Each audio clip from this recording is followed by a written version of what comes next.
Does the name Margaret of York sound familiar to you? Most likely, if you have heard of her at all, it was only as the sister of two English kings. But what if I told you that Margaret was the true power behind the scenes of the 15th century, a woman feared by Henry VII, and someone who played an important role in the rise of the Habsburg Empire? In today's video, I am going to tell you the story of this true White Princess of York. Leave a like, and let's begin. Margaret of York never had any chance of becoming an ordinary noblewoman of her time, or living anything resembling an ordinary medieval life, because from the very moment she was born, on May 3rd, 1446, she was destined for something extraordinary. After all, two parents like hers could hardly have produced an ordinary daughter. Margaret was none other than the daughter of Cecily Neville, the famous proud Cis, one of the most unbreakable women of her time, and Richard of York, one of the leading claimants to the English throne. It was precisely because of her father's claim to the English crown that Margaret spent much of her childhood watching people fight over it. Her father entered into a conflict with Margaret of Anjou, the wife of the mentally unstable King Henry VI, and this struggle eventually led to the Wars of the Roses, where victory, almost like a tennis ball, kept passing from one side to the other. At one point, her father was forced to flee the country, while her mother, the proud Cecily, had to beg the king to leave her at least some kind of allowance so that she could feed her children. Sometime later, Margaret's father came incredibly close to becoming king, and her family was even able to parade triumphantly through the streets of London. But in the end, Richard was killed by the Lancastrian forces. So Margaret's childhood, like that of her other siblings, especially George and Richard, who were very close to her in age and therefore grew up alongside her, could hardly be described as peaceful. It was turbulent, unstable, and dangerous, and I think this also had a significant influence on Margaret's character. By the time Margaret turned 15, her older brother Edward had seized power and become king, which naturally changed both her own position and the fate of the entire family. Margaret became part of the circle surrounding the new queen, Elizabeth Woodville, and the time she spent at the Yorkist court taught her a great deal about court politics and intrigue. But of course, as the king's sister, she also had to play her part in a political alliance, and a match of the highest possible rank was chosen for her, Charles the Bold, Duke of Burgundy, although her journey to the altar would take almost 7 years. The King of France did everything he could to prevent the match, because he had no desire to see England and Burgundy become allies. He tried to persuade the Pope not to grant permission for the marriage, and even spread a rumour that Margaret had an illegitimate child. But in the end, the marriage contract was signed in 1468, and Margaret travelled to Burgundy to meet her husband. By the way, a rather amusing moment took place during their first meeting. Margaret was exceptionally tall for a woman, even by modern standards, standing at almost 183 centimetres, while Charles could hardly boast the same height. So she actually had to lean down to receive a kiss from her husband. Apart from her impressive height, contemporaries did not describe Margaret as some kind of breathtaking beauty. But Margaret possessed a talent far more valuable than beauty. She was intelligent, and she knew how to build relationships with people. This, in my opinion, is one of the things that distinguished her from Elizabeth Woodville, who may have been extraordinarily beautiful, but seemed to collect enemies far more quickly than friends.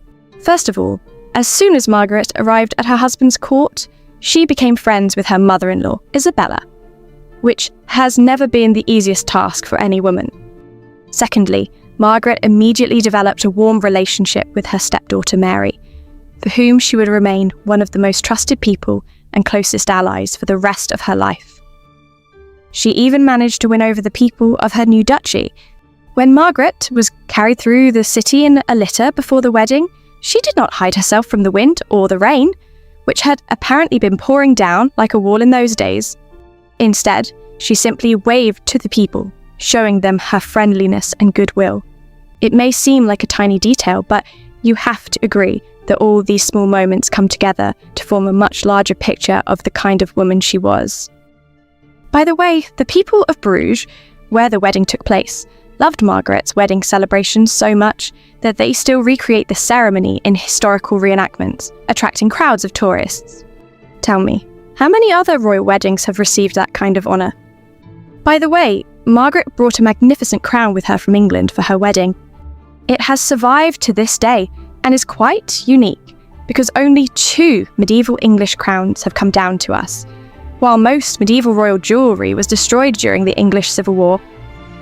Looking at the crown now, you may be wondering whether Margaret really had such a tiny head, since the diameter of this piece is only about 12 centimetres.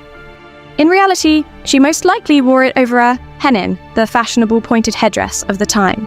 To complete this particular look, women would usually shave back their hairlines and even remove their eyebrows.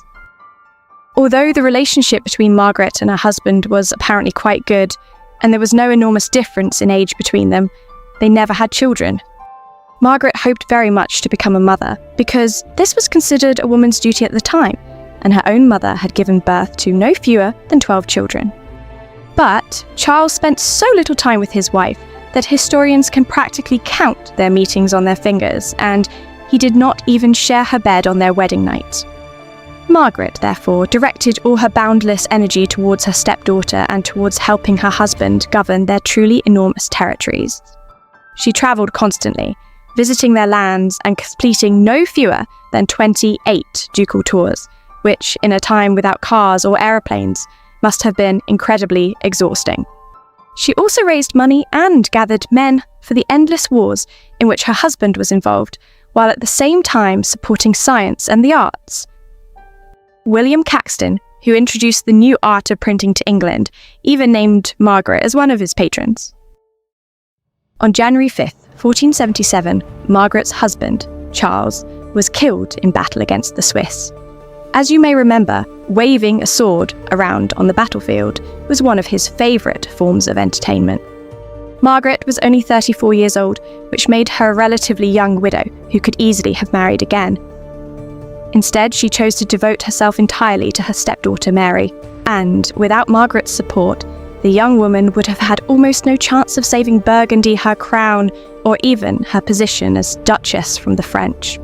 Mary found herself under enormous pressure from the local nobility, as well as intense pressure over the question of whom she would marry. Marriage proposals began pouring in from every direction, which was hardly surprising, because who would not want a bride with a dowry like hers?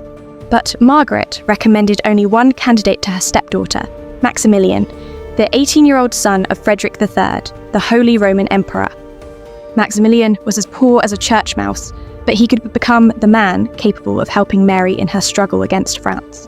So Mary followed the advice of her wise stepmother and married him, and their union turned out to be an extremely happy one. In fact, the couple shared a single bedroom at a time when it was customary for royal spouses to sleep separately. In gratitude for all her help, Mary rewarded her stepmother with enormous wealth, making her the richest widow in Europe. Margaret, in turn, repaid her with unwavering loyalty and always remained close to the young couple. Even when the French king tried to buy her support by promising her a generous allowance, Margaret still chose Mary. It was Margaret who held her stepdaughter's son, Philip the Handsome, in her arms during his christening. Yes, the very same Philip who would later become the husband of Joanna of Castile. And once again, I want to point out just how remarkably skilled Margaret was at building relationships with people. In Mary, she found not only a stepdaughter but a daughter, and through her she also gained a son-in-law and 2 grandchildren. Margaret had a real family, even if they were not related to her by blood. But Margaret still had several devastating blows waiting for her. In 1482, Mary went hunting, but the trip ended in tragedy when she fell from her horse and injured her spine. Mary was pregnant with her 3rd child at the time, and she died several days later, leaving Margaret completely heartbroken. On her deathbed, Mary begged Margaret to look after her children, and Margaret would devote the rest of her life to doing exactly that. The news coming from her homeland was no better. First, her brother George, with whom she had grown up and shared a close bond, was executed on the orders of their own brother, Edward. Edward himself died not long afterwards, and their younger brother ascended the throne as Richard III. But his reign was also short, and he was killed in battle by Henry VII. And so, Margaret's dynasty, the House of York, had effectively fallen, even though her niece was now Queen of England. But Margaret, a true white princess of York, was ready to support anyone who dared to challenge Henry Tudor, the man she had come to hate so deeply. First, Margaret supported Lambert Simnel in his claim to the English throne. Lambert was the 10-year-old son of either a baker or a merchant, and a priest named Richard Simon apparently noticed that the boy resembled one of the princes in the Tower and decided to turn him into a prince. Then, for some reason, he changed his mind and chose to present Lambert as the Earl of Warwick, the son of Margaret's brother George. He began teaching the child courtly manners and spreading rumours about a miraculously rescued heir. The situation went so far that Lambert was even crowned in Dublin. When Margaret heard about her supposed nephew, she was prepared to do almost anything as long as it caused trouble for Henry VII. She sent 2,000 Flemish mercenaries to Ireland to support him. However, the rebel army was defeated by the king's forces, while the boy, who confessed everything, was pardoned by Henry and given a job in the royal kitchens. Margaret continued to be a thorn in Henry VII's side, and she soon supported another man claiming to be one of the princes in the Tower, Perkin Warbeck. This young man declared that he was Richard of Shrewsbury, Duke of York, the younger son of King Edward IV. When he appeared at Margaret's court in Burgundy, she immediately recognised him as her nephew, although it is not entirely clear how she could have done so, considering that she had spent all those years far away from her homeland and had only been in England once. Nevertheless, Margaret began teaching him all the details, secrets, and subtleties of life at the Yorkist court. When Henry learned about this, he flew into a rage and complained to Margaret's now grown-up ward Philip the Handsome. And do you think Philip was going to do anything against his beloved grandmother? Of course not. Moreover, Maximilian, who had maintained a very warm and respectful relationship with Margaret, even many years after Mary's death, invited Perkin to the funeral of his own father, the Holy Roman Emperor. As you can imagine, this was an open recognition of Perkin's claims. Henry was absolutely furious and even imposed a trade embargo on Burgundy, breaking off important commercial ties. In 1495, Perkin sailed towards the English coast in an attempt to seize the throne. But as you can probably guess, his aunt, although we still do not know whether she truly was his aunt, did not send him away empty-handed. Margaret hired mercenaries to accompany him, and he also received the support of the Scottish king, who naturally never missed an opportunity to cause trouble for the English. The king even arranged for Perkin to marry one of his distant relatives. In the end, however, the young man proved far less skilled in warfare and political intrigue than Henry. He eventually surrendered and fell into the king's hands, after which he was imprisoned in the Tower and executed several years later. Realising that Margaret might cause him trouble many more times, Henry VII agreed to restore Burgundy's trading relations with England, only on the condition that the agreement explicitly prohibited her from helping any of the king's enemies. This clause was included in the Treaty of 1496. Margaret promised to respect the terms of the agreement for the sake of the country's interests, or at least that was what she did publicly. Who knows what other intrigues may have remained hidden from us behind the walls of her castles. Margaret devoted the final years of her life to arranging the personal lives of her grandchildren.